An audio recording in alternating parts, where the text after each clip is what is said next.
আসসালামু আলাইকুম। আমাদের আজকে পড়ার টপিক হচ্ছে বায়োট্রান্সফরমেশন অফ ড্রাগ। এটা ৬ নম্বর আইটেম। তো এটা আমরা সম্পর্কে পড়ব। তো বায়োট্রান্সফরমেশন জিনিসটা কি? বায়োট্রান্সফরমেশন জিনিসটা আমরা আগে বোঝার চেষ্টা করি। বায়োট্রান্সফরমেশন হচ্ছে এমন একটা প্রসেস যেটাতে আমরা বডিতে একটা ড্রাগ নিলাম। একটা বডিতে একটা ড্রাগ আমরা কনজিউম করলাম। তো ড্রাগটা আমাদের বডিতে কাজ-টাজ করবে কিছু। তো এটা তো বডিতে যদি থেকেই যায়, যত সময় ধরে থাকবে তত কাজ করবে। তো একটা সময় তো আমাদের আ একটা ওষুধ খাওয়ার পরে ওই ওষুধের তো এটা কাজ শেষ হয়ে যাওয়ার পর আমরা তো সুস্থ হয়ে যাব। সুস্থ হয়ে যাওয়ার পরও যদি ওই কাজটা চলতে থাকে তাহলে তো আমাদের বডির জন্য ক্ষতিকর। আমরা ভালোর জন্য খেলাম, সেটা আরও ক্ষতি করবে। এজন্য বডিতে ড্রাগের কাজ শেষ হয়ে যাওয়ার পর ড্রাগটাকে আমরা বের করে ফেলবো বা ড্রাগটাকে আমরা ধ্বংস করে দেবো। বডিতে রাখা যাবে না। রাখলে এটা বডিতে টক্সিসিটি তৈরি করবে। তো আমরা বডিতে রাখবো না। তো বায়োট্রান্সফরমেশন হচ্ছে সেই প্রসেসটা যেটাতে ওই অতিরিক্ত ড্রাগটাকে আমাদের বডি ধ্বংস করে দেবে। সেটা হচ্ছে বায়োট্রান্সফরমেশন। তো কেন ধ্বংস করবে? ধ্বংস করে দেবে বডি থেকে বের করে দেওয়ার জন্য। কিভাবে ধ্বংস করবে? অবশ্যই ড্রাগটাকে ধ্বংস করতে হলে তো ওকে পুড়ায় ফেলবে না বা হচ্ছে পানিতে পুড়ায় ফেলবে না বা অন্য কিছু করবে না বা ওকে হাওয়া করে দেবে না, বাতাস করে দেবে না। তো এটা কিভাবে ধ্বংস করবে? ধ্বংস করবে হচ্ছে ওর কেমিক্যাল স্ট্রাকচারটাকে চেঞ্জ করে দেবে। কেমিক্যাল স্ট্রাকচার চেঞ্জ করলে কি হবে? এর হচ্ছে বায়োলজিক্যাল এবং ফার্মাকোলজিক্যাল যে ফাংশনটা সেটা অল্টার হয়ে যাবে। তখন এটা বডি থেকে ডিস্ট্রয় হয়ে বের হয়ে চলে আসবে। আচ্ছা, তো বায়োট্রান্সফরমেশন আমরা ডেফিনিশন জিজ্ঞেস করলে তো আমরা এভাবে বলবো না, আমরা এটা ইংরেজিতে বলতে হবে। তো biotransformation is the chemical alteration of the drug within the body for termination of their biological and pharmacological activity as well as for their elimination from the body. তো বায়োট্রান্সফরমেশন জিনিসটা কি? Biotransformation is the chemical alteration of the drug within the body for termination of their biological and pharmacological activity as well as for their elimination from the body. আচ্ছা, বায়োট্রান্সফরমেশনের কিছু objective আছে। Objective জিনিসটা কি? আমরা biotransformation যে করবো একটা ড্রাগের, সেই বায়োট্রান্সফরমেশন ড্রাগ তো আর এক ধরনের নয়, সারা দুনিয়াতে অনেক ধরনের ড্রাগ আছে। তো সব ড্রাগের কেমিক্যাল স্ট্রাকচার বা ফাংশন তো একরকম না। তো বায়োট্রান্সফরমেশন বা ড্রাগকে যে আমরা অল্টার করে দেবো, এর কেমিক্যাল স্ট্রাকচারটা চেঞ্জ করে দেবো, ফাংশন অল্টার করে দেবো। তো অবশ্যই সবার ফাংশন যেহেতু এক না, তাহলে এই বায়োট্রান্সফরমেশন প্রসেসটাও একরকম হবে না। তো কারো হচ্ছে দেখা যাবে যে ড্রাগটা অ্যাক্টিভ, কোনো ক্ষেত্রে ড্রাগটা আমরা ইনঅ্যাক্টিভ হিসেবে গ্রহণ করছি, কোনো ক্ষেত্রে দেখা যাচ্ছে আমরা ইনঅ্যাক্টিভ ড্রাগটা গ্রহণ করছি বা প্রোডাক্ট গ্রহণ করছি। তো কোনো ক্ষেত্রে দেখা যাচ্ছে অ্যাক্টিভ ড্রাগকে ইনঅ্যাক্টিভ করার প্রয়োজন পড়বে, কোনো ক্ষেত্রে দেখা যাচ্ছে ইনঅ্যাক্টিভ ড্রাগকে অ্যাক্টিভ করার প্রয়োজন পড়বে, আবার দেখা যাচ্ছে কোনো ক্ষেত্রে অ্যাক্টিভ ড্রাগকে অন্য অ্যাক্টিভ ড্রাগে কনভার্ট করতে হতে পারে। আচ্ছা, তো বায়োট্রান্সফরমেশনের অবজেক্টিভগুলো আমরা তাহলে 3 ভাগে ভাগ বলবো। একটা হচ্ছে যে conversion of pharmacologically active to inactive substance. Active থেকে আমরা ইনঅ্যাক্টিভ সাবস্টেন্সে কনভার্ট করবো। অধিকাংশ ক্ষেত্রে যেটা হয়ে থাকে, অ্যাক্টিভ ড্রাগ হিসেবে গ্রহণ করলাম, এটাকে আমরা ইনঅ্যাক্টিভ সাবস্টেন্স বা ইনঅ্যাক্টিভ ড্রাগে কনভার্ট করবো বায়োট্রান্সফরমেশনের জন্য আর কি। তো এরকম উদাহরণ কি? ফেনোবারবিটন, হাইড্রক্সি ফেনোবারবিটন কনভার্ট করি। ফেনোবারবিটনটা হচ্ছে অ্যাক্টিভ সাবস্টেন্স যেটা আমরা ড্রাগ হিসেবে গ্রহণ করি, এবং বডির মধ্যে সেটা হাইড্রক্সি ফেনোবারবিটন হয়, মানে হাইড্রক্সি ফেনোবারবিটন হয় হাইড্রক্সিলেশন প্রসেসে। এগুলো আমরা পরে দেখব, প্রসেসগুলো আমরা পরে দেখবো। আচ্ছা, এরপর মরফিন হচ্ছে অ্যাক্টিভ হিসেবে আমরা গ্রহণ করি বডিতে, যে এটা মরফিন গ্লুকুরোনাইডে কনভার্ট হয়। এটা মাইক্রোজোমাল এনজাইম একটা আছে, সেটা হচ্ছে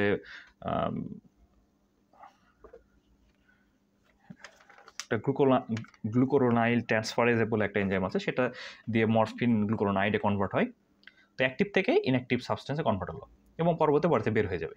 আচ্ছা, এরপরে conversion of pharmacologically active to another active substance, যেমন অ্যামাইট্রিপটাইলিন থেকে নরট্রিপটাইলিনে কনভার্ট হবে। এরপরে ডায়াজেপাম থেকে অক্সাজেপামে কনভার্ট হবে। এরপর ক্লোরোকুইন থেকে হাইড্রক্সিক্লোরোকুইনে কনভার্ট হবে। এখানে অ্যামাইট্রিপটাইলিন সেটা হচ্ছে অ্যাক্টিভ সাবস্টেন্স, এবং নরট্রিপটাইলিন এটাও অ্যাক্টিভ সাবস্টেন্স। তো অ্যামাইট্রিপটাইলিন থেকে নরট্রিপটাইলিনে কনভার্ট করবো। আমরা অ্যাক্টিভ সাবস্টেন্স থেকে আরেকটা অ্যাক্টিভ সাবস্টেন্সে কনভার্ট করবো কেন? তো যেসব ক্ষেত্রে দেখা যায় যে ড্রাগটা গ্রহণ করার পর বডিতে অনেক সময় ধরে কাজ করার প্রয়োজন পড়ে, বা ড্রাগটা অনেক সময় ধরে কাজ করবে, সেসব ড্রাগকে আমরা সাধারণত অ্যাক্টিভ থেকে ইনঅ্যাক্টিভে কনভার্ট না করে আমরা অ্যাক্টিভ থেকে আরেকটা অ্যাক্টিভ সাবস্টেন্সে কনভার্ট করি। তাহলে অ্যাক্টিভ থেকে আরেকটা অ্যাক্টিভ সাবস্টেন্স কনভার্ট করলে ও বডিতে আরও কাজ করবে কিছু, তো ফাংশন আরও বেশি পাবো, আমাদের ডোজ ও কম ডোজে বেশি ফাংশন পাবো। বডিতে বের হয়ে যাচ্ছে না, তাহলে বডিতে আরও ফাংশন দিবে। তো যেসব ড্রাগকে আমরা অনেক সময় ধরে কাজ করার প্রয়োজন পড়ে, বা যেসব ড্রাগের অ্যাকশনটা অনেক বেশি সময় ধরে কাজ করে, অ্যাকশন প্রলংড, সেসব ড্রাগকে আমরা অ্যাক্টিভ সাবস্টেন্সকে ইনঅ্যাক্টিভ সাবস্টেন্সে কনভার্ট করে, বডি কনভার্ট করে। তো অ্যামাটিপটাইলিন এরকম একটা ড্রাগ, এটা অ্যাক্টিভ হিসেবে আমরা গ্রহণ করি, এটাকে নরটিপটাইলিন কনভার্ট করে, এটাও একটা অ্যাক্টিভ সাবস্টেন্স। ডায়াজাপাম, এটা একটা অ্যাক্টিভ ড্রাগ, এটা body another active substance convert করে, অক্সাজেপামে কনভার্ট করে। এরকম ক্লোরোকুইন একটা অ্যাক্টিভ সাবস্টেন্স বা অ্যাক্টিভ ড্রাগ, এটাকে হাইড্রক্সিল ক্লোরোকুইনে কনভার্ট করে, এটাও একটা active drug. This converted active drug is again biotransformed to be excreted, so action is prolonged. এক্ষেত্রে যে অ্যাক্টিভ সাবস্টেন্সকে আরেকটা অ্যাক্টিভ সাবস্টেন্সে কনভার্ট করছে, এবং পরবর্তীতে এটা আবার ইনঅ্যাক্টিভ সাবস্টেন্সে কনভার্ট হবে, হওয়ার পর তারপর বডিতে বের হবে। তো লম্বা সময় ধরে কাজ করবে, এই জন্য এদের অ্যাকশন প্রলংড। আচ্ছা, এরপরে আরেকটা অবজেক্টিভ আছে, সেটা হচ্ছে কনভার্সন অফ ফার্মাকোলজির inactive to an active substance. Inactive থেকে আমরা অ্যাক্টিভ সাবস্টেন্স কনভার্ট করব। ইনঅ্যাক্টিভ ড্রাগ হিসেবে আমরা বডিতে গ্রহণ করি বা কনজিউম করি, এই ইনঅ্যাক্টিভ ড্রাগগুলোকে বলা হয় প্রোডাক্ট। যেমন লেভোডোপা, লেভোডোপা হচ্ছে একটা প্রোডাক্ট, এটা আমরা ইনঅ্যাক্টিভ হিসেবে গ্রহণ করি, এটা বডিতে এসে অ্যাক্টিভ হয়, এবং অ্যাক্টিভ হয়ে সেটার নাম হয়ে যায় ডোপামিন। এরকম আরেকটা হচ্ছে পেরিনড্রপিল। পেরিনড্রপিল এটা পেরিনড্রপিলেট হিসেবে কনভার্ট হয়। পেরিনড্রপিল হচ্ছে ইনঅ্যাক্টিভ বা প্রোডাক্ট হিসেবে গ্রহণ করি, এবং পেরিনড্রপিলেট হিসেবে কনভার্ট হয়, এটা একটা অ্যাক্টিভ সাবস্টেন্স। এরপরে প্রন্টোসিল থেকে সালফোনামাইডে কনভার্ট হয়। প্রন্টোসিল হচ্ছে আমরা ইনঅ্যাক্টিভ হিসেবে গ্রহণ করি বা প্রোডাক্ট হিসেবে গ্রহণ করি, পরবর্তীতে সেটা সালফোনামাইডে কনভার্ট হয়। আচ্ছা, তাহলে প্রোডাক্ট জিনিসটা কি? প্রোডাক্ট হচ্ছে এমন একটা ড্রাগ যেটা বডিতে যখন গ্রহণ করি তখন সে ইনঅ্যাক্টিভ থাকে, ইনঅ্যাক্টিভ ড্রাগ হিসেবে গ্রহণ করি, এবং বডিতে যাওয়ার পর সেটা অ্যাক্টিভ হয়। তো যেসব ক্ষেত্রে দেখা যায় যে প্রোডাক্ট হিসেবে গ্রহণ করতে হবে, মানে প্রোডাক্ট হিসেবে গ্রহণ করার বেশ কয়েকটা সুবিধা আছে, যেগুলো আমরা পড়বো আসলে। তো প্রোডাক্ট জিনিসটা আমাদের আগে বুঝতে হবে। প্রোডাক্ট জিনিসটা হচ্ছে আমরা যেসব ড্রাগ আমরা বডিতে ইনঅ্যাক্টিভ হিসেবে গ্রহণ করলাম, এবং বডিতে ও বিভিন্ন মেকানিজমের মাধ্যমে ওর কেমিক্যাল স্ট্রাকচার চেঞ্জ করে বায়োট্রান্সফরমেশনের মাধ্যমে সেটা বডিতে যে অ্যাক্টিভ হবে, সেটা হচ্ছে প্রোডাক্ট। তো these are some drugs which do not produce any pharmacological effect. যেহেতু ইনঅ্যাক্টিভ হিসেবে গ্রহণ করছি, তখন ফার্মাকোলজিক্যাল ইফেক্ট দেখাবে না until they are chemically altered within the body. বডিতে যে কেমিক্যাল অল্টার্ড হওয়ার পর তারপরে ফাংশনালি অ্যাক্টিভ হবে। These drugs are called product. তো এই যে প্রোডাক্টগুলো আমরা গ্রহণ করলাম, প্রোডাক্টের কিছু অবশ্যই উপকারিতা আছে। সেই উপকারিতাগুলো কী কী? ইমপ্রুভ অ্যাবজর্পশন, এই অ্যাবজর্পশনটাকে বাড়ায় দেয়। যেহেতু দীর্ঘ সময় ধরে ইনঅ্যাক্টিভ থাকছে এবং পরবর্তীতে অ্যাক্টিভ হচ্ছে, তো এটা অ্যাবজর্পশনটা বাড়ায় দেয়। Reduce fast effect, fast metabolism বা ফাস্ট ইফেক্টটাকে কমায় দেয়। এবং আরেকটা হচ্ছে লোকাল অ্যাডভার্স ইফেক্টটা কমায় দেয়। লোকাল অ্যাডভার্স ইফেক্ট কীভাবে কমাবে? কারণ ড্রাগটা আমরা লোকালি নিচ্ছি, লোকালি যে কোনো একটা রুটে নিব, নেওয়ার পরে ড্রাগটা তো ইনঅ্যাক্টিভ থাকছে, তাহলে অ্যাক্টিভ যদি না হয় তাহলে তো ওর মেকানিজম দেখাবে না। ইনঅ্যাক্টিভ হিসেবে গ্রহণ করলাম, তাহলে বডিতে কোনো ফাংশন দেখাবে না। তো যদি এর কোনো অ্যাডভার্স ইফেক্ট থাকে বা অপকারিতা বা এর কোনো অ্যাডভার্স ইফেক্ট যদি থাকে, সাইড ইফেক্ট যদি থাকে, তো সেটা তো দেখাবে না, কারণ সে অ্যাক্টিভ হয়নি এখনও। বডিতে যে দেখা যাচ্ছে যখন সিস্টেমিক সার্কুলেশনে যাবে তখন সে অ্যাক্টিভ হলো। তো এর যদি ডিসঅ্যাডভান্টেজ হিসেবে যদি অ্যাডভার্স ইফেক্ট থাকেও, সেটা লোকালে না দেখায় সিস্টেমিকে দেখাবে, সিস্টেমিক সার্কুলেশনে দেখাবে। তো তিনটা উপকারিতা আছে। তো আমরা এখানে একটা দেখলাম যে রিডিউস ফাস্ট ইফেক্টটা কমাই দেবে। এখন ফাস্ট ইফেক্টটা কমাই দেবে সেটা বোঝার আগে আমাদের বুঝতে হবে যে ফাস্ট ইফেক্টটা কী।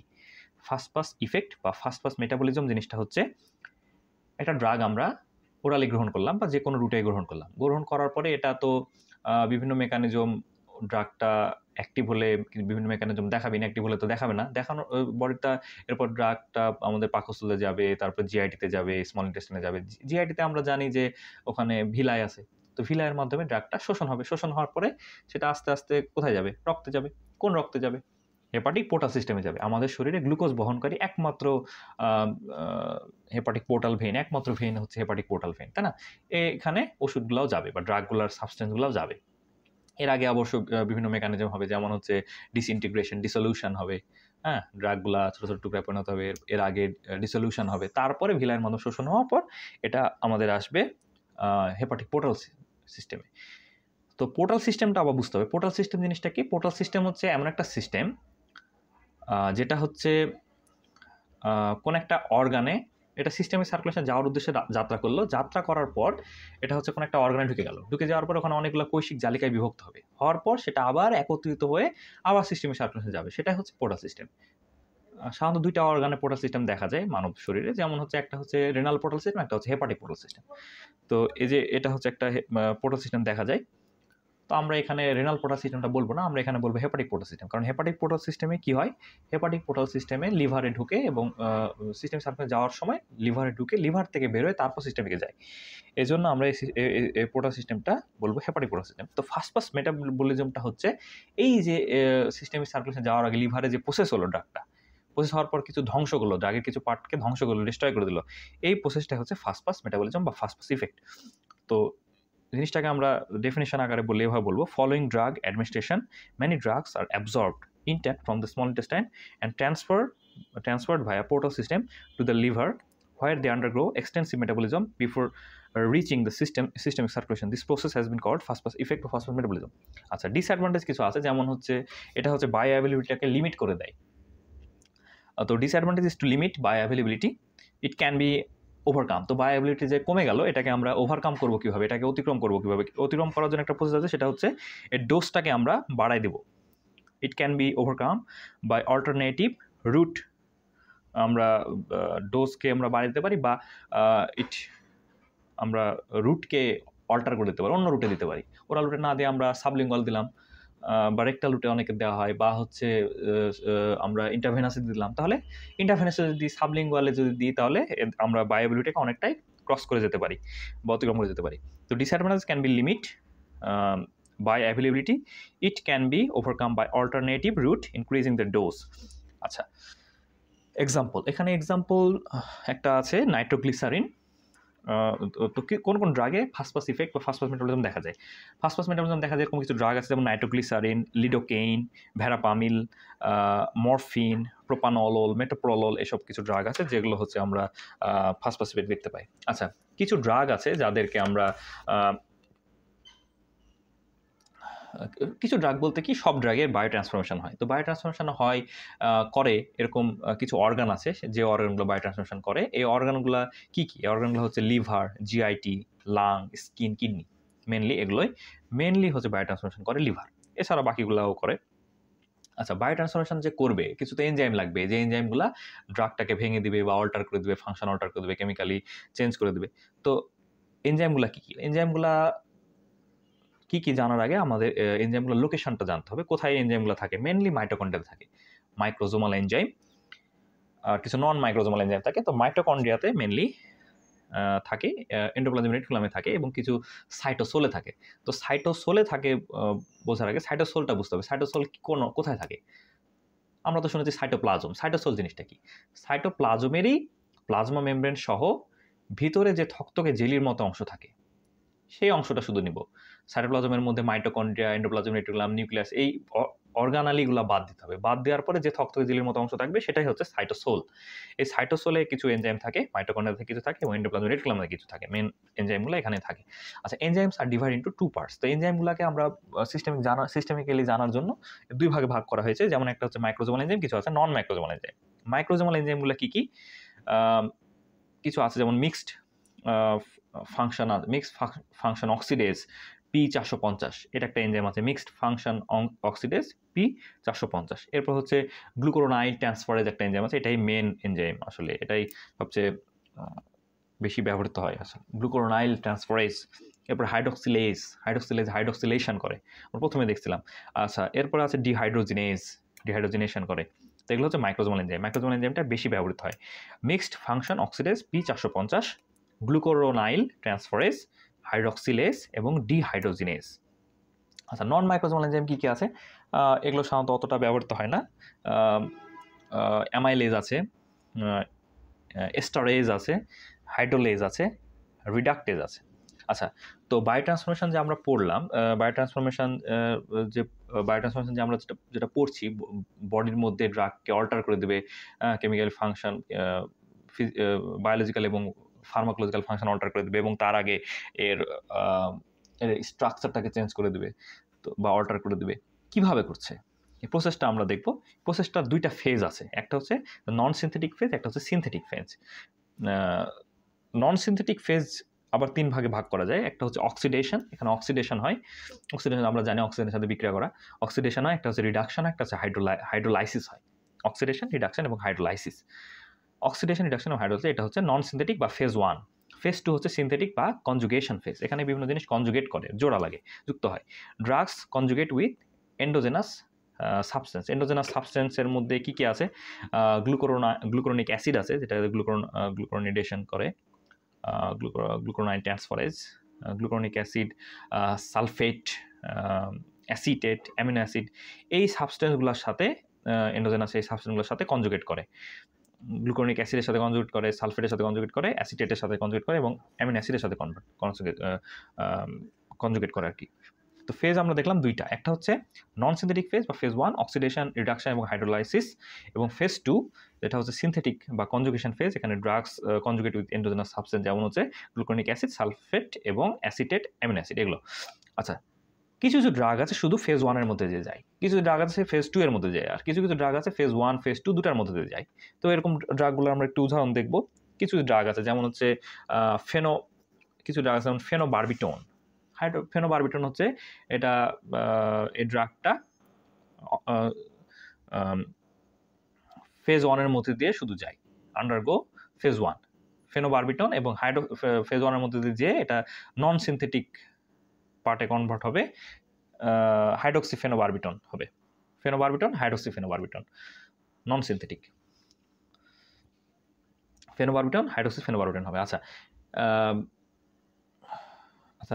আর কিছু ড্রাগ আছে এটা সিনথেটিক বা কনজুগেশন ফেজের মধ্যে দিয়ে যাবে, শুধু যাবে কনজুগেট ফেজের মধ্যে দিয়ে। যেমন মরফিনটা হচ্ছে মরফিন গ্লুকোরোনাইডে কনভার্ট হবে, মরফিন থেকে মরফিন গ্লুকোরোনাইড হবে। আর কিছু ড্রাগ আছে এটা ফেজ 1-এর মধ্যে দিয়ে যাবে, ফেজ 2 এর মধ্যে যাবে। যেমন ডায়াজেপাম হচ্ছে ফেজ 1-এর মধ্যে দিতে গেলে সেটা হবে এন-ডিসমিথাইল ডায়াজেপাম, এবং ফেজ 2 এর মধ্যে দিতে গেলে এন-ডিসমিথাইল ডায়াজেপাম থেকে হবে এন-ডিসমিথাইল ডায়াজেপাম গ্লুকোরোনাইড।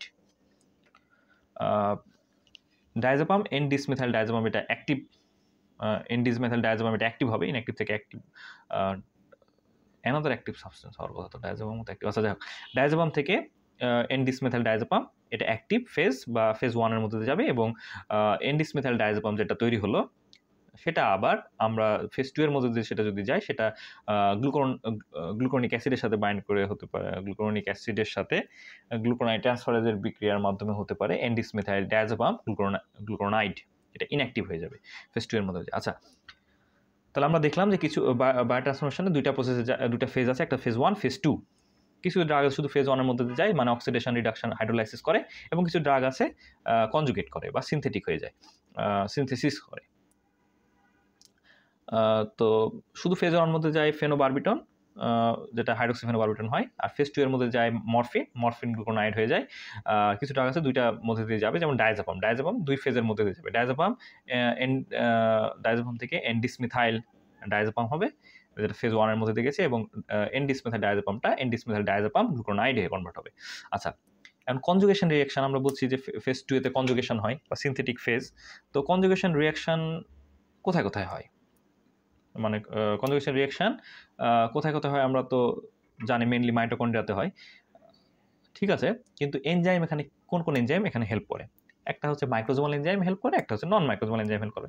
মাইক্রোজোমাল এনজাইমটা কি? মাইক্রোজোমাল এনজাইম আমরা জানি যে মিক্সড ফাংশন অক্সিডেজ P450 আছে, একটা গ্লুকোরোনাইল ট্রান্সফারেজ আছে, হাইড্রোক্সিলেজ আছে, ডিহাইড্রোজিনেজ এনজাইম আছে।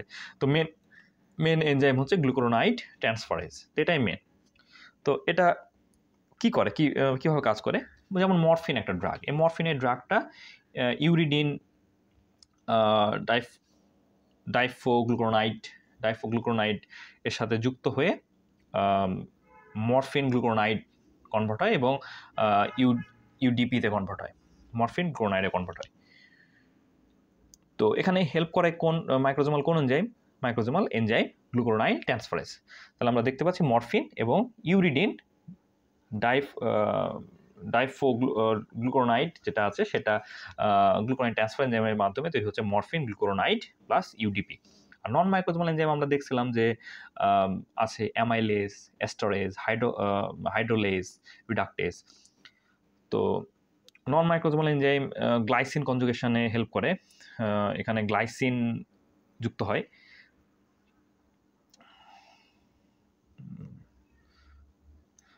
স্যালিসাইলিক অ্যাসিডের সাথে স্যালিসাইলিক অ্যাসিড থেকে স্যালিসাইল কোয়ে তৈরি হয়, পরবর্তী স্যালিসাইলিক অ্যাসিড হয়।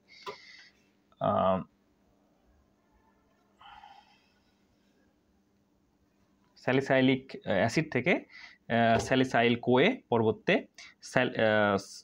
স্যালিসাইলিক অ্যাসিড তৈরি হয়। আচ্ছা যাই হোক, এখানে গ্লাইসিন কাজ করে, এখানে গ্লাইসিন এনজাইমটা কাজ করে। এছাড়াও আছে সালফেট কনজুগেশন হতে পারে, যেমন হচ্ছে আমরা দেখি অ্যাসিটামিনোফেন এবং প্যাপস এখানে দিয়ে তৈরি হয় অ্যাসিটামিনোফেন সালফেট তৈরি করে। এখানে অবশ্যই সালফেট কনজুগেশন হচ্ছে। তো এটা একটু গুরুত্বপূর্ণ, এই ভাইবাতে এটা জিজ্ঞেস করে সালফেট কনজুগেশন উদাহরণ বলো, তো আমরা বলবো অ্যাসিটামিনোফেন এবং প্যাপসের সাথে বিক্রিয়া করে অ্যাসিটামিনোফেন সালফেট তৈরি হয়। তো এখানে কে হেল্প করছে? সালফেট কনজুগেশন হচ্ছে এখানে। তো এটা বাচ্চাদের ক্ষেত্রে এটা বেশি হয় এবং অ্যাডাল্টের ক্ষেত্রে হয় না। কেন হয় না? কারণ অ্যাডাল্টের আমরা জানি বাচ্চাদের সব কিছু ডেভেলপ হয় না ঠিকমতো। তো বাচ্চাদের মাইক্রোজোমাল এনজাইমও ঠিকমতো ডেভেলপ হয় না। মাইক্রোজোমাল এনজাইম বলতে আমরা বুঝতে পারছি যে গ্লুকুরোনাইড ট্রান্সফারেজের কথা বলা হচ্ছে। তো বাচ্চাদের যেহেতু মাইটোকন্ড্রিয়া বা লিভার টিভার এগুলো ঠিকমতো ডেভেলপ করে না, তো বাচ্চাদের গ্লুকুরোনাইড ট্রান্সফারেজটা ঠিক মতন তৈরি হয় না। যেহেতু তৈরি হয় না, তখন ওদের বাধ্য হয়ে সালফেট কনজুগেশনে যেতে হয়। গ্লুকোনাইড ট্রান্সফারেজ কনজুগেশনে যেতে পারে না বা গ্লুকোনাইড কনজুগেশনে যেতে পারে না, তখন সালফেট কনজুগেশন হয়। এই জন্য বাচ্চাদের paracetamol conjugation is sulphate conjugation. বাচ্চাদের প্যারাসিটামল কনজুগেশনটা সালফেট কনজুগেশন হয়। কেন? কারণ হচ্ছে মাইক্রোজোমাল এনজাইম নাই। আর অ্যাডাল্টের ক্ষেত্রে দেখা যায় যে গ্লুকোনাইড কনজুগেশন দেখা যায়, কারণ অ্যাডাল্টের গ্লুকোনাইড সব কিছু ডেভেলপ হয়েছে ঠিকঠাক মতো, যার ফলে এনজাইমগুলো ঠিক মতো মাইক্রোজোমাল এনজাইম ডেভেলপ করছে, যার ফলে গ্লুকোনাইড ট্রান্সফারেজ তৈরি হয় ঠিকমতো। এবং গ্লুকোনাইড ট্রান্সফারেজ যেহেতু তৈরি হয়, তখন আর বাধ্য হয়ে সালফেট কনজুগেশনে যেতে হয় না, তখন গ্লুকোনাইড কনজুগেশনের মাধ্যমে গ্লুকোনাইড ট্রান্সফারেজ এনজাইম কনজুগেট করে গ্লুকোনাইড কনজুগেশন হয়। এই জন্য বাচ্চাদের প্যারাসিটামল দিলে সেখানে সালফেট কনজুগেশন দেখা যাবে এবং অ্যাডাল্টের প্যারাসিটামল দিলে সেটা গ্লুকোনাইড কনজুগেশন দেখা যাবে। আচ্ছা, এছাড়াও অ্যাসিটাইল কনজুগেশন দেখা যায়। আইসোনায়াজিডের সাথে অ্যাসিটাইল কোয়ে বিক্রিয়া করে অ্যাসিটাইলেটেড আইসোনায়াজিড তৈরি হয় এবং এখানে কাজ করে অ্যাসিটাইল ট্রান্সফারেজ এনজাইম। আচ্ছা, এরপর মিথাইলেশন হয়। মিথাইলেশন যেমন হচ্ছে নরএপিনেফ্রিনের সাথে মেটানেফ্রিন তৈরি হয়। এটা একটা কনজুগেশন। আচ্ছা, এরপরে আমরা যে বায়োট্রান্সফরমেশনের প্রসেসটা দেখলাম, বায়োট্রান্সফরমেশনের প্রসেসটা কিছু কম বেশি হয়, মানে কিছু কম বেশি হয়। কম বেশি হওয়ার কারণ কি? তো কিছু ফ্যাক্টর আছে যেগুলো এগুলোকে বায়োট্রান্সফরমেশনকে নিয়ন্ত্রণ করে। ফ্যাক্টর মডিফাইং বায়োট্রান্সফরমেশন কী কী ফ্যাক্টর? খুবই ইম্পর্টেন্ট। এজ এবং সেক্স, এনভায়রনমেন্টাল ফ্যাক্টর আছে কিছু প্যাথোলজিক্যাল কন্ডিশন আছে, জেনেটিক ফ্যাক্টর আছে কিছু, এনজাইম ইন্ডাকশন কিছু আছে, এনজাইম ইনহিবিশন কিছু আছে। তো আমরা প্রথমে এজ নিয়ে পড়বো। এজটা কি? এজকে আমরা সাধারণত তিনভাবে ভাগ করতে পারি। একটা হচ্ছে first age group, second age group এবং থার্ড এজ গ্রুপ। এজ কেন পড়বো? তো আমরা একটু আগে দেখলামই যে প্যারাসিটামল দিলে বাচ্চাদের ক্ষেত্রে একরকমভাবে কাজ করছে, অ্যাডাল্টের ক্ষেত্রে আরেকরকমভাবে কাজ করছে। তো এজটা আমাদের অবশ্যই পড়া লাগবে। তো এজকে আমরা তিনভাবে ভাগ করতে পারি। একটা হচ্ছে নিওনেট, ইনফ্যান্ট, চিলড্রেন। এটা হচ্ছে ফার্স্ট এজ গ্রুপের মধ্যে পড়বে। এরা ডিক্রিজড ম্যাচুরিটি অফ এনজাইম, এখানে এনজাইমগুলো ঠিকমতো ম্যাচিউর হয় না, সব এনজাইম ঠিকমতো ম্যাচিউর হয় না। Excretory organ and kidney tubules maturation is not complete. Excretory অর্গানগুলো ঠিকমতো ম্যাচিউর হয়নি এবং কিডনিও ঠিকমতো ম্যাচিউর হয়নি। সেকেন্ড এজ গ্রুপ হচ্ছে অ্যাডাল্ট, এদের মোটামুটি সব কিছু ম্যাচিউর হয়েছে, বিশেষ করে গ্লুকোনাইড কনজুগেশনটা, গ্লুকোনাইড ট্রান্সফারেজ এনজাইমটা ঠিক মতন তৈরি হয়েছে, গ্লুকোনাইড কনজুগেশন ঠিক মতন হবে। আচ্ছা, থার্ড এজ গ্রুপের মধ্যে আমরা দেখি old age group, extreme of age. এদেরও অনেক এদের হচ্ছে অনেক কিছু নষ্ট হয়ে যায় বা ফাংশন কমে যায়, লিভারের ফাংশন কমে যায়, কিডনির ফাংশন কমে যায়। তো third age group, extreme of age. আচ্ছা, তো এখন আমরা একটা ড্রাগ দেখবো, ক্লোরামফেনিকল। যদি একটা ড্রাগ দিই, এটা বাচ্চাদের ক্ষেত্রে যদি দেওয়া হয় তাহলে কি? বাচ্চাদের ক্ষেত্রে আমরা জানি যে মাইক্রোজোমাল কনজুগেশন ঠিক মতন হবে না, কারণ মাইক্রোজোমাল এনজাইমের মধ্যে গ্লুকোনাইড ট্রান্সফারেজটা ঠিক মতো তৈরি হয়নি। তো এদের ক্ষেত্রে দিলে কি হয়? ক্লোরামফেনিকল বাচ্চাদের ক্ষেত্রে আমরা দিতে পারবো না। কেন দিতে পারবো না? কারণ ক্লোরামফেনিকল যদি দিই তাহলে কি হবে? ক্লোরামফেনিকল অবশ্যই মাইক্রোজোমাল কনজুগেটেড রিয়াকশনের মধ্যে দিয়ে যাবে। যেহেতু বাচ্চাদের এটা ঠিক মতো তৈরি হয়নি ফার্স্ট এজ গ্রুপের মধ্যে, তো এদের মাইক্রোজোমাল কনজুগেটেড এনজাইম নাই বা ঠিক মতন তৈরি হয়নি বা এনজাইমটা ঠিক মতো কাজ করবে না, যার ফলে কি হবে?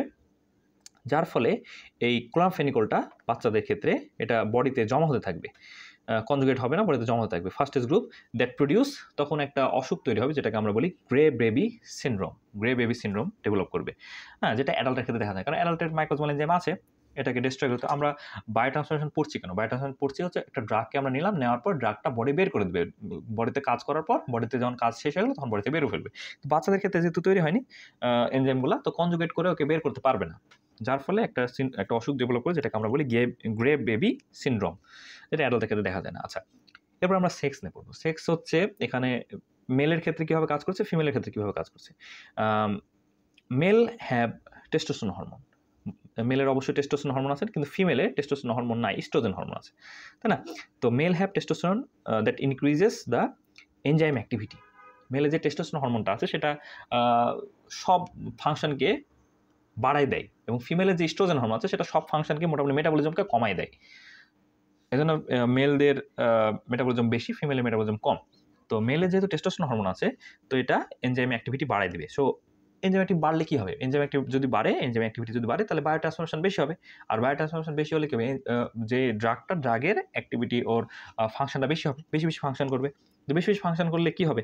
ও ভাঙবেও বেশি ফাংশন করছে, ওকে বেশি ডিস্ট্রয় করে দেওয়া হচ্ছে, বেশি অল্টারেশন করে দেওয়া হচ্ছে, ডিস্ট্রয় হয়ে যাচ্ছে। ডিস্ট্রয় যদি বেশি হয় তাহলে বডি থেকে বের করে দেওয়া সহজ হবে, তাহলে বডি থেকে বের হবে বেশি, এক্সক্রিশন বেশি হবে। এক্সক্রিশন যদি বেশি হয় তাহলে ইফেক্টটা কমে যাবে। ওকে ভেঙে চড়ে বেশি হাত পা ভেঙে বেশি বের করে দিচ্ছে, তাহলে ইফেক্ট কম দিবে। তো male have testosterone hormone enzyme activity বাড়ায় দেওয়ার ফলে বায়োট্রান্সফরমেশনটা বেশি হবে। বায়োট্রান্সফরমেশন বেশি হলে এক্সক্রিশনটা বেশি হবে, ইফেক্ট কমে যাবে। So to get the desired effect we have to increase the dose. তো যেহেতু বেশি বডি থেকে বের করে দিচ্ছে, তাহলে আমার যদি একটা ইফেক্ট দরকার, ধরা যাচ্ছে আমার 10% ইফেক্ট দরকার বা 50% ইফেক্ট দরকার, যেটাই হোক, সেই ইফেক্টটা যদি আমার দরকার, তো ওর ইফেক্টটা তো পাবো না আমি, ডাক্তার বেশি বের করে দিচ্ছে। তো ইফেক্টটা পাওয়ার জন্য আমার কী করতে হবে? ডোজটা তখন আমার একটু বাড়ায় দিতে হবে, বাধ্য হয়ে আমাকে ডোজ বাড়াতে হবে। আর ফিমেলের ক্ষেত্রে দেখা যাচ্ছে যে ইস্ট্রোজেন হরমোন আছে, তো ইস্ট্রোজেন হরমোনটা কী করে? এনজাইমের অ্যাক্টিভিটি কমায় দিলে দেখা যাবে যে ওই এনজাইমটা কে শায়েস্তা করার মতো কেউ নাই, তো ভাঙচুর করতে পারবে না, ওর কেমিক্যাল অল্টারেশন করতে পারবে না। তো বডিতেও বেশি সময় ধরে থাকবে, বেশি সময় ধরে থাকলে বের হবে কম, যেহেতু ওকে হচ্ছে ডিস্ট্রয় করতে পারছে না, তাহলে বডিতে বেশি সময় ধরে থাকবে, বডিতে বের হবে না, এক্সক্রিশন কমে যাবে। তো এক্সক্রিশন যদি কমে যায় তাহলে বডির ভিতরে থাকে কী করবে? ও বেশি ফাংশন দিবে, ইফেক্ট বেশি হবে। তাহলে মেলের থেকে ফিমেলের ডোজটা কম হতে হবে। নর্মালের থেকেও দেখা যাচ্ছে কম দিতে হবে ডোজ। তো মেল ফিমেল ডোজটা ডিফারেন্ট হবে অবশ্যই। এনভায়রনমেন্টাল কিছু ফ্যাক্টর আছে, যেমন স্মোকার যদি কেউ হয়, তারপর হচ্ছে অ্যালকোহলিক যদি হয়, আরবান ডিওলার যাদের বডি সেডেন্টারি লাইফস্টাইল লিড করে, যাদের মেটাবলিজম কম, নড়াচড়া কম করে, তারপর ফ্যাক্টরি ওয়ার্কারের মেটাবলিজম বেশি, বা ওদের কাজ বেশি, এবং ওদের কাজ বেশি ঠিক আছে, কিন্তু আবার দেখা যাচ্ছে ওদের কোনো লাংস বা অন্য কোনো ডিজিজ থাকতে পারে, তো এদের মাইক্রোজোমাল এনজাইমের অ্যাক্টিভিটিটা বেশি। সো বায়োট্রান্সফরমেশন ইজ মোর। আচ্ছা, স্মোকারের বায়োট্রান্সফরমেশন বেশি হবে। জিনিসটা এভাবে চিন্তা করলে হবে না, মানে স্মোকার বডিতে স্মোকিং করার কারণে নিকোটিন বেশি জমা হচ্ছে, নিকোটিনটা বডিতে বের করতে হবে বেশি, তো তখন লিভার বেশি কাজ করবে, এভাবে চিন্তা করতে হবে। অ্যালকোহল বডিতে জমার কারণে টক্সিসিটি তৈরি হচ্ছে, টক্সিসিটিকে দূর করার জন্য ডিটক্সিফিকেশন করতে হবে, লিভারকে বেশি কাজ করতে হবে। আরবান ডিওলার যারা শহরে থাকে, দূষিত পরিবেশের মধ্যে থাকে, এদেরকে বেশি মাইক্রোজোমাল এনজাইম ব্যবহার করতে হবে, বা বডির এনজাইমগুলো বেশি ব্যবহার করতে হবে, বেশি বায়োট্রান্সফরমেশন করতে হবে। তো এদের অ্যাক্টিভিটি বেশি। তারপর হচ্ছে ফ্যাক্টরি ওয়ার্কার, এদের অ্যাক্টিভিটিও মোটামুটি বেশি, মাইক্রোজোমাল এনজাইম অ্যাক্টিভিটি বেশি। তো এদের অ্যাক্টিভিটি যদি বেশি হয় তাহলে অবশ্যই ভিতরে ভাঙাচোরা বেশি হবে, তাহলে বায়োট্রান্সফরমেশন বেশি হবে। আচ্ছা, প্যাথোলজিক্যাল কিছু কন্ডিশন আছে, যেমন কারো লিভার দেখা যাচ্ছে লিভার নষ্ট বা লিভার কাজ করছে না ঠিক মতো, ক্রনিক লিভার ডিজিজ যদি হয়, তো liver is main organ of biotransformation. লিভারটা কী করে? একটা ড্রাগকে আমরা নিলাম, এই ড্রাগটাকে মেনলি লিভারই ডিস্ট্রয় করে বের করে দেয়, যতটুকু কাজ হলো হওয়ার পর ডিস্ট্রয় করে বের করে দেয়, যার ফলে আমাদের বডিতে টক্সিটি তৈরি করতে পারে না। কিন্তু কারো দেখা যাচ্ছে লিভারের ফাংশনই কম, লিভার ফাংশন কমে গেছে কোনো একটা ডিজিজের কারণে। তো liver is more main organ of biotransformation. So in case of chronic liver disease, biotransformation of drug is reduced. Liver function কমে গেছে, তাহলে ও ড্রাগকে শায়েস্তা করতে পারবে না, তখন মানে ড্রাগের ফাংশনটা তখন বেশি দেখা যাবে। তো এক্ষেত্রে দেখা যাচ্ছে যে একটা ওষুধ যেমন ডায়াজেপাম যদি ক্রনিক লিভার ডিজিজে দেওয়া হয়, নর্মাল ডোজে দেওয়া হয়, যতটুকু দেওয়া দরকার ততটুকু দিলাম, তাতেও টক্সিটি তৈরি হতে পারে, কারণ কি লিভার ফাংশন কমে গেছে। তখন ওই সব ক্ষেত্রে পেশেন্টের ডায়াজেপাম ডোজটা কম দিতে হবে, নর্মাল ডোজের থেকেও কম দিতে হবে। আচ্ছা, জেনেটিক ফ্যাক্টর আছে কিছু, যেমন আইসোনায়াজিড আন্ডারগোস অ্যাসিটাইলেশন, আইসোনায়াজিডটা অ্যাসিটাইলেশনের মধ্যে দিয়ে যায়।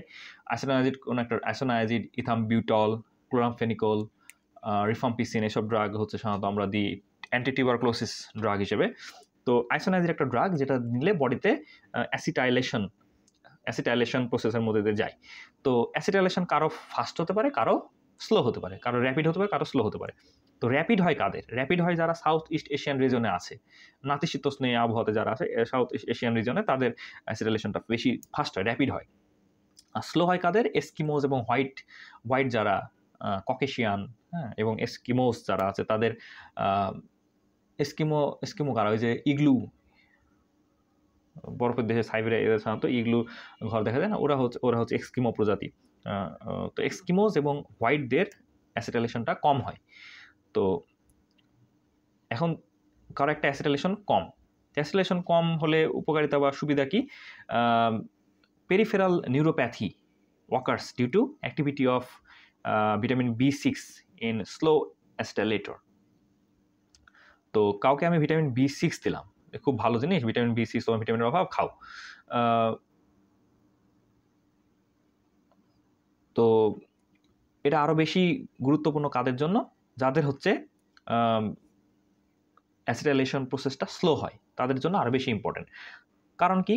কারণ ওদের যদি ভিটামিন B6 এর অভাব থাকে, তখন হচ্ছে ওদের পেরিফেরাল নিউরোপ্যাথি একটা, মানে পেরিফেরিতে নার্ভ সেন্সেশন কম হবে, পেরিফেরাল নিউরোপ্যাথি হবে, ডেভেলপ করবে।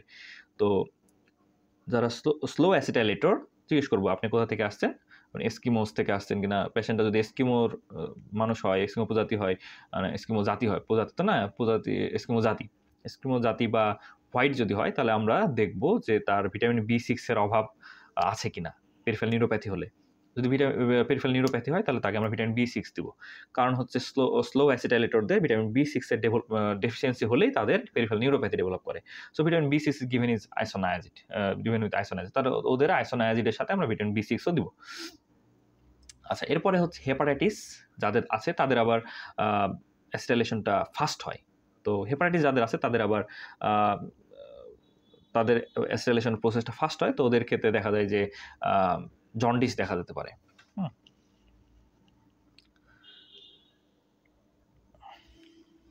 র্যাপিড অ্যাসিলেশন দেখা যায়, তাদের আবার জন্ডিস দেখা যায়। আচ্ছা, এনজাইম ইন্ডাকশনটা কি আর এনজাইম ইনহিবিশনটা কি? এনজাইম ইন্ডাকশন একটা প্রসেস, এনজাইম ইনহিবিশন একটা প্রসেস। এনজাইম ইন্ডাকশনটা আমরা সহজে বোঝার জন্য দুটা ড্রাগ কল্পনা করতে হবে। কিছু ড্রাগ আছে, এরা মাইক্রোজোমাল এনজাইম, বিশেষ করে মাইক্রোজোমাল এনজাইমের ফাংশনটা বাড়ায় দেয়, লিভারের ফাংশন বাড়ায় দেয়। কিছু ড্রাগ আছে লিভার ফাংশন কমায় দেয়। তো এরকম কিছু ড্রাগ আছে, যেমন হচ্ছে সিমেটিডিন, তারপর হচ্ছে মেট্রোনিডাজল, এসব কিছু ড্রাগ আছে। এগুলো হচ্ছে মাইক্রোজোমাল এনজাইমের কাজটা বাড়ায় দেয়। আর কিছু কিছু ড্রাগ আছে এনজাইমের কাজকে কমায় দেয়, যেমন হচ্ছে ফেনাইটয়েন, তারপর হচ্ছে ফেনোবারবিটন,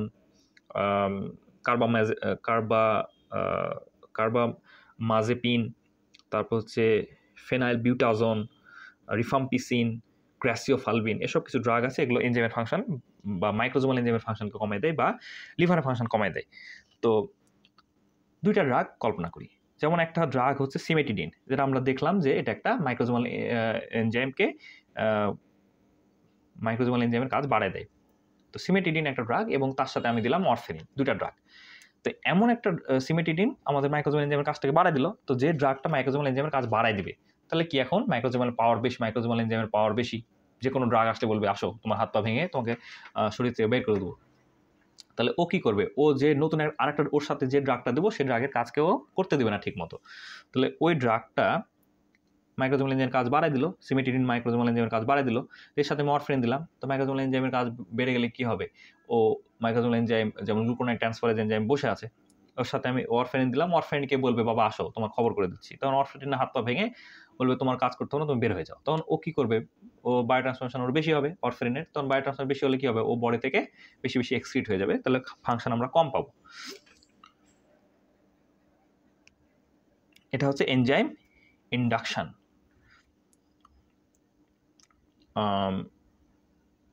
এরপরে এনজাইম ইনহিবিশনটা কি?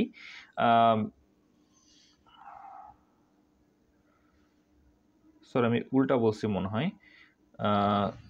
এনজাইম ইনহিবিশন দেখা যায় সিমেটিডিনে, মেট্রোনিডাজলে, এগুলোতে দেখা যায় এনজাইম ইনহিবিশন। আর এনজাইম ইন্ডাকশন দেখা যায় ফেনাইটোয়াইন, phenobarbitone, carbamazepine, phenylbutazone, rifampicin, গ্র্যাসিওফলভিন। আমি উল্টা বলছি।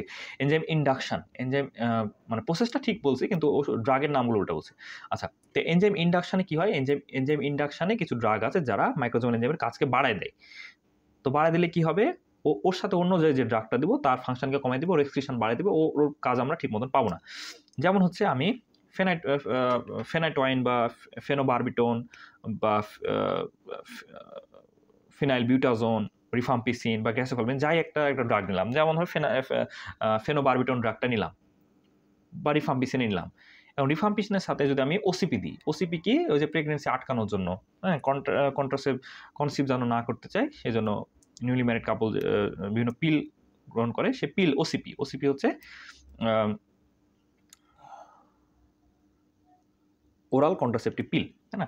তো ওসিপি গ্রহণ করলো, তার সাথে হচ্ছে রিফাম্পিসিন গ্রহণ করলো। তো রিফাম্পিসিন কি করবে? রিফাম্পিসিন হচ্ছে মাইক্রোজোমাল এনজাইমের কাজকে বাড়াই দিবে, যে বাবা তুমি বেশি বেশি কাজ করো, যে ওষুধ ঢুকবে তাকে ভেঙে চুরে শেষ করে দেবা।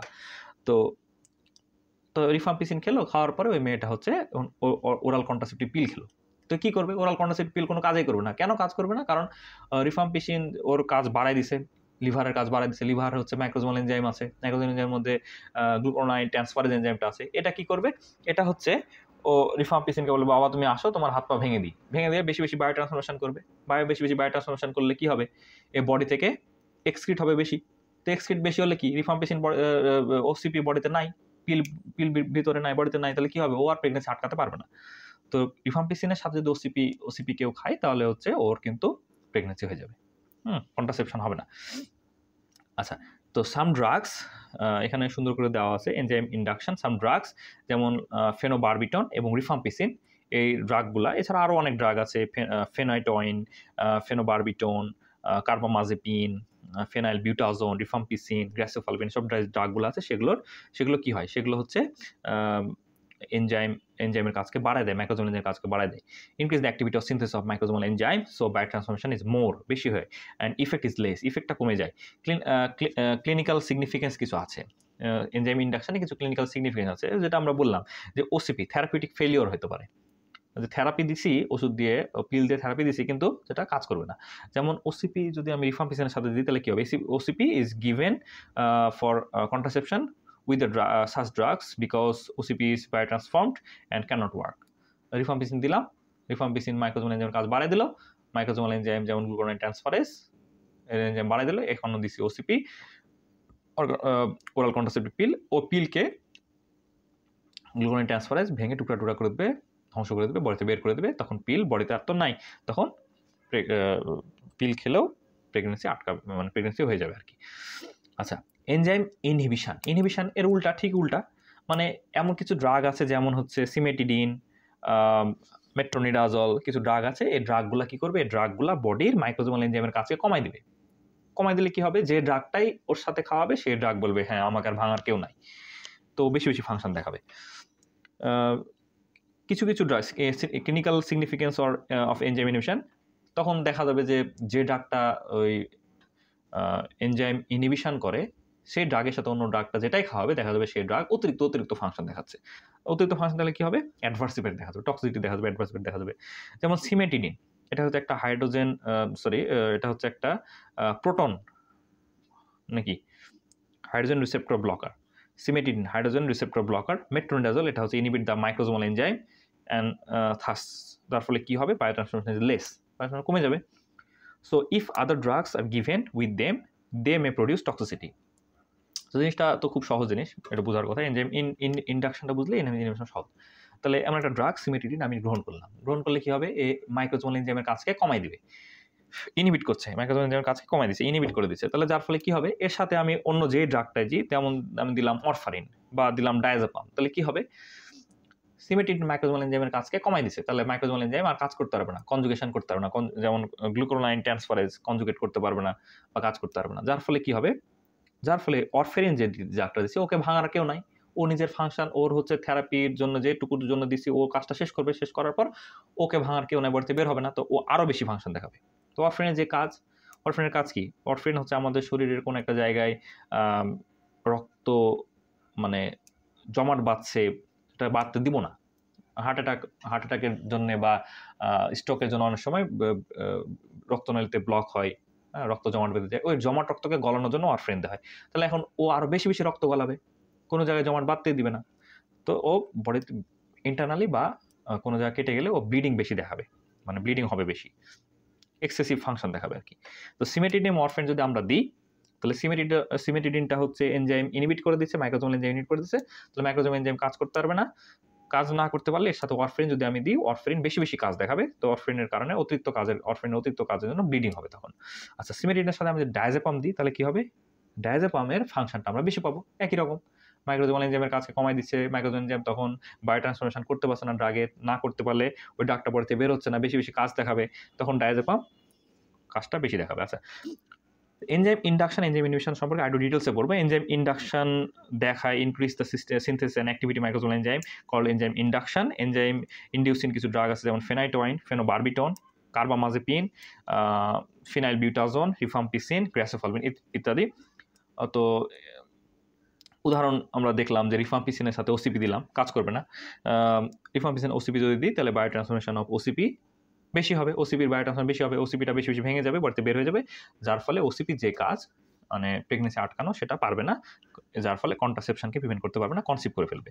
ওয়ারফারিনের সাথে ফেনাইটোয়াইন দিলাম, ফেনাইটোয়াইন হচ্ছে ওই যে একই রকম এনজাইম ইনডিউসিং ড্রাগ, এনজাইমের কাজ বাড়ায় দেবে, বাড়ায় দিলে কি হবে, ওর সাথে ওয়ারফারিন দিলাম, ওয়ারফারিনকে বেশি বেশি বেশি বেশি ভাঙবে। তো অরফেনকে যদি বেশি বেশি ভেঙে ফেলে, বডি থেকে অরফেন বের হয়ে যাবে। অরফেনের কাজ কী ছিল? অরফেনের কাজ ছিল, বাবা তোমার বডির ভিতরে আমি রক্ত জমাট বাঁধতে দিব না। তো ওই রক্ত জমাট বাঁধতে দিবে না, ওই শক্তিটা আর নাই, ও বডিতে বের ফেলছে, তাহলে বডিতে রক্ত জমাট বাঁধবে, থ্রম্বোসিস হবে, মানে স্ট্রোক এবং হার্ট অ্যাটাকের সম্ভাবনা বাড়বে, রক্তনালীর ভিতরে বেশি বেশি রক্ত জমাট বাঁধবে, মানে উল্টা হবে আর কি। এনজাইম ইনহিবিশন হলে অরফেরিন ব্লিডিং করবে, এনজাইম ইনহিবিশন যদি সিমেটিডিনের সাথে যদি ওয়ারফারিন দিই তাহলে ব্লিডিং পাবো, আর যদি ফেনাইটোয়াইনের সাথে ওয়ারফারিন দিই তাহলে থ্রম্বোসিস পাবো। আচ্ছা, possible uses of enzyme induction. তো এনজাইম ইন্ডাকশনের কিছু ইউজ আছে, যেমন আমি কোন কোন ডিজিজের ক্ষেত্রে আমরা দিতে পারবো, যেমন কনজেনিটাল নন হেমোলাইটিক জন্ডিস যদি কারো হয়, congenital non hemolytic jaundice, RBC ভাঙছে না কিন্তু তারপরে জন্ডিস হচ্ছে, তাহলে আমি এখানে কি দেবো, এখানে হচ্ছে it is due to deficient glucuronidation of bilirubin. বিলিরুবিনের গ্লুকোনাইডেশন ঠিক মতন হচ্ছে না, যার ফলে এরকম কনজেনিটাল নন হেমোলাইটিক জন্ডিস হচ্ছে। ফেনলবারবিটন হ্যাসেন ক্লিয়ারেন্স অফ জন্ডিস। তো কনজেনিটাল নন হেমোলাইটিক জন্ডিসে আমি এনজাইম ইনহিবিশনের একটা ইউজ দেখতে পাচ্ছি আমরা। কনজেনিটাল নন হেমোলাইটিক জন্ডিসে আমরা এনজাইম ইন্ডাকশনের ড্রাগগুলো দিব, enzyme induction, congenital non hemolytic jaundice. আচ্ছা, এরপর কুশিং সিনড্রোমে আমরা ফেনাটোয়াইন দিব। কুশিং সিনড্রোম যদি কারো থাকে তাহলে আমরা ফেনাটোয়াইন দিব, may reduce the manifestation of by enhancing degeneration of adrenal steroids which are produced in excess. আচ্ছা, ক্রনিক পয়জনিংয়ের ক্ষেত্রে আমরা দিব chronic poisoning by faster metabolism the accumulated poisonous substance, liver disease আমরা দিব। তো এনজাইম ইন্ডাকশন আমরা ইউজ করবো কোথায় কোথায়? Congenital non hemolytic jaundice, Cushing syndrome, chronic poisoning এবং liver disease. Congenital non hemolytic jaundice, Cushing syndrome, chronic poisoning এবং liver disease. আচ্ছা, আর এনজাইম ইনহিবিশনের ডিটেলস সম্পর্কে আমরা এনজাইম ইনহিবিশন দেখলাম যে দুটো ড্রাগ আছে, একটা হচ্ছে সিমেটিডিন, মেট্রোনিডাজল, এছাড়া আরও কিছু ড্রাগ আছে। এনজাইম ইনহিবিশনের ড্রাগগুলো আমরা সাধারণত বেশি দেখতে পাবো, হ্যাঁ, মানে মেডিকেলে বেশি ইউজ হয়। Disease synthesis, decrease synthesis and activity of enzyme is called enzyme inhibition. Enzyme inhibition আমরা জানি যে ড্রাগগুলা মাইক্রোজোমাল এনজাইমের কাজকে কমায় দেয়, সেগুলো হচ্ছে এনজাইম ইনহিবিশন ড্রাগ।